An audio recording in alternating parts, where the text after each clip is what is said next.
It's that time again. Time for another sprint zone.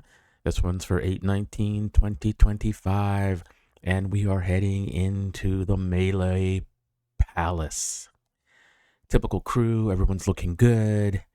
There's a little bit of wind coming off of our right shoulder, and I must say everyone is up for this. It is nice to see strong men attending this. Curtis McIlvaine. Always nice to see the big engines out there. Steve in the orange. Fred there directly in front of me in the Rafa kit. Looking nice. And everyone is reasonably ordered. I like this. A little wiggle waggle, but not too bad. Given a little bit of wind out of our right shoulder, people were kind of staggered there. Looking rearward, Mr. Kennedy, that's Ron Kennedy on the gravel bike, had some DI2 issues.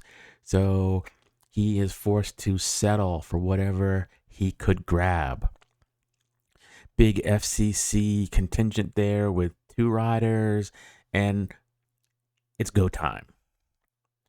Like, there's a little bit of lethargy here, and everyone will notice, and we see Curtis, who did a good bit of work up there, sliding back to the left there, going back to hide for quite a while.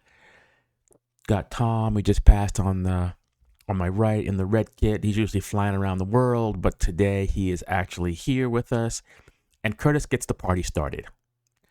I'm quick to be on that. Fred is on it. Danny makes the bridge, and you can see people looking around back there. Justin's looking around. Tony's looking around. Do they want to go for it? And Justin back there decides that it is in fact dangerous to let this go, and no one else is going to do the work, so he might as well do it. So now the party is in earnest. Looking at my wattage, looks like in the 190s for 30 seconds. I got a new power meter for this bike, so it might be a little bit different.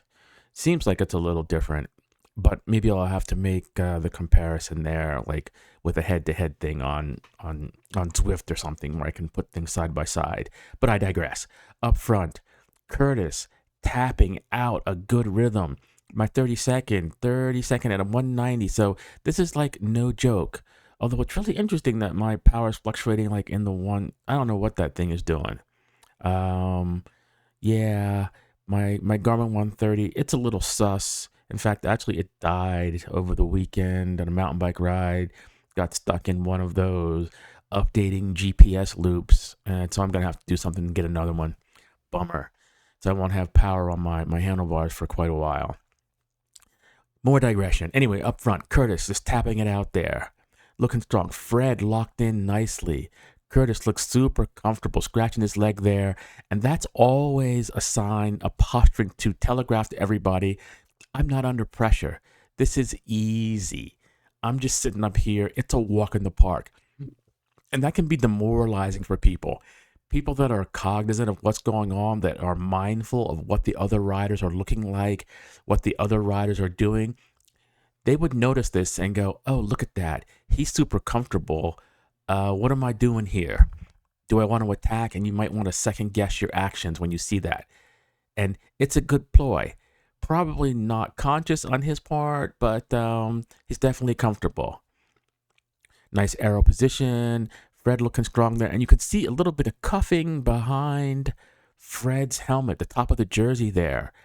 That probably needs to be corrected. There's probably 5 or 6 watts being bled off there. Looking at Danny Rear with Fort Collins kit there. And his jersey is also, look at the back of it. It's just like almost a little parachute behind him. I don't know. And these are the older kits that do not fit as nicely. Curtis still up front, and it's been about a mile, over a mile, and Curtis is still up front, not asking for any help. And I keep thinking I was under pressure here at some point. It looks like my heart rate's right. It's righteous. It looks like maybe the COVID thing is over, because this is where I expect my heart rate to be. It looks like my instantaneous watts, it seems like much more volatile. I don't know. Maybe it's a new power meter, a little more sensitive. Curtis pulls back, looking strong there, looking good. And he pulls off to the wrong side. But that's like, we weren't really echelon that strong at that point, but there are some advantages to that. Fred looking good up there, but look at the cuffing. Look at that. The watts being bled off, but his position is really good. My heart rate has risen because as the closer you get to the front, the harder it is. So there's a lot of people back there just enjoying shelter for the long period of time. And I've been up there. Like my 30 seconds been probably close to 200 for a while. So there goes Fred. Fred follows suit. And following suit, there's something to be said for following suit. Even though we're doing the wrong thing. But you can see that the way we're echeloned out there, we definitely should have pulled off to the right-hand side. That being said, I'm going to make the same mistake at this point. And I was thinking about this. I was like, oh, well, everybody's doing this. I'll follow suit, but this is like not the thing to do. And I'm drifting back, and JC says to me, I think we should be rotating the other direction. And I'm like, yep, you are 100% right. And so maybe that will change. But, I did notice, and since I don't do this very often, there's a slight advantage to the rider by doing this. There's a little bit of shelter if there's an echelon coming off to this side. So I slide in behind Ron. The wheel suckers back there, weren't looking to stay on, and like Joel being the gatekeeper. So normally when these people are feeling strong, there's no effing way they let me in this line. They're always concerned about something. Thank you, Danny, for rotating the right way. That's good. And so they let me in. So you see, you got Joel, you got Curtis back there just riding coattails. And you've noticed that this is planned. Video after video, this is what a lot of these riders do. And it's a good tactic if you want to make it to the end. Not everyone needs to go out and do work. It won't make you stronger, but hey, it's a good thing to hang on. So nicely echeloned. The echelon has gotten organized. Justin pulls off to the correct side. Well done, gentlemen. Well done. Now, JC goes to the front, and this is where I have a problem. Not a problem with his riding, per se. A problem with how strong he is. So you look at my 30-second, over 300 watts for a second there.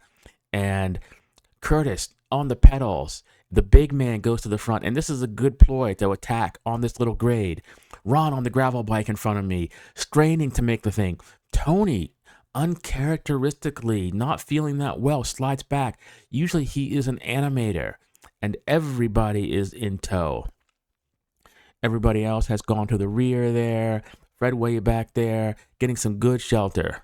Myself, I didn't want to risk being too far back there, but I must say in this group, there are no weaklings. Let me repeat that. There are no weaklings. So my 30-second power, 200 and some watts. And I did notice, on this ride, I think I set some 30-second PRs or whatever. Or maybe it was the next ride. Anyway, Curtis comes off the front. The pace is good. Now my heart rate's up to 171. Now I am under pressure. This is probably my lactate threshold or aerobic threshold. I use them interchangeably. Yeah, I know that they're not the same, but I don't really know what mine are. So, because I've never been tested, or I could probably do a Zwift test if I was really want to find out. But I'm old now. It doesn't really matter. I just know that I'm on the rivet.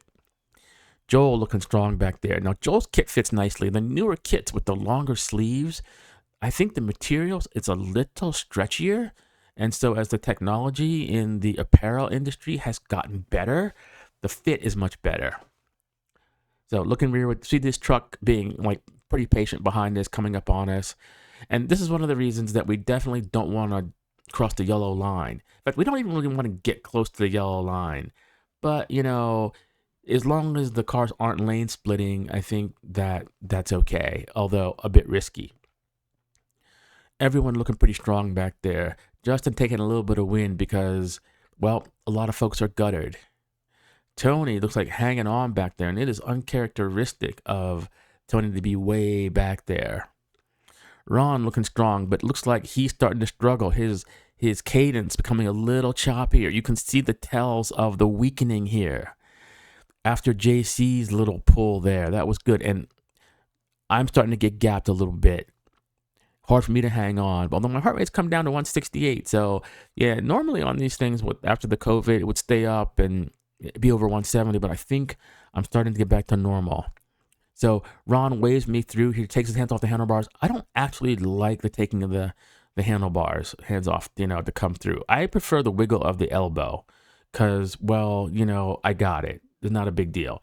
In fact, everyone has race brain at this point, and he definitely wants to make his intentions clear. It was, communication, that's the key. It's just if there were a rock or something, that could be bad. Yeah, enough said about that. So Curtis looking good. Steve took a nice pull up there. So almost everybody in the group here has taken a pull. My 30-second now, 320 watts. And I think I might have said a 2-minute like best on this ride. Anyway, I'm giving up the ghost at this point. Heart rate 176, I'm spent. And there go the wheel suckers that were just sitting in the whole time. So out of that whole group, there were 2 people that had not seen the front. And I think an astute watcher of the video will notice how that was actually played out. But I got my work in. My 30-second part, still above 300. It was like even after settling down there. So I did a lot of work. Heart rate starting to come down here.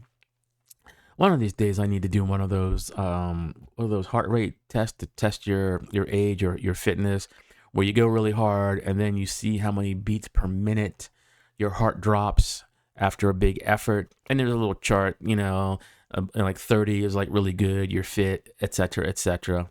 One of these days I shall do that. Anyway, it looks like I'm way behind and nothing happening back here. So I'm going to just scroll this up a little bit because no one needs to watch a bunch of nothing happening. And Fred comes by me. It's up near the end. Still not a bunch of anything happening. I'm going to scroll forward here and turn around. Yeah. And a good time was had by all. That was fun. Lots of strongmen in there. And for you people that think you're hiding, well, you accomplished your goal. Anyway, until next time, a good time was had by all. Peace out.